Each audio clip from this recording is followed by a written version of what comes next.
Yo, good morning mga par, magandang araw sa inyo lahat. Dito tayo ngayon sa Teresa, Antipolo.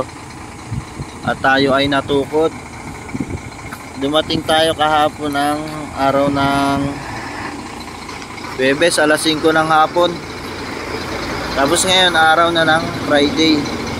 Hindi pa rin tayo nakakargaan kasi pagdating natin kahapon, pang 26 tayo sa pila. Tsaka napakaraming truck mga par. Ngayon, awa ng Diyos, pang number 1 na daw tayo sa pila. Makakapasok na tayo. At abot pa to sa sa sahod namin kasi araw ng Friday yung puto. Ay mga par.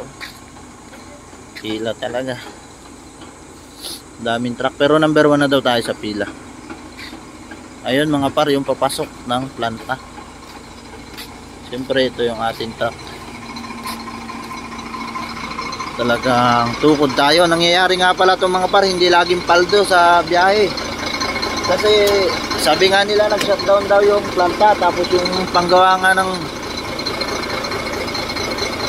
simento, yung robot, ano daw, nagpapalukuluko. Kaya ayan, tutukod tayo. Bagal magpapasok. Pero makakarga na rin tayo. Number 1 na ako sa pila. Nangyayari talaga ito. Hindi laging hayahay sa biyahe. Ganyan ang buhay ng trucking. Ayan, truck natin dumi ng loob. Siyempre ingat lagi mga par sa ating biyahe.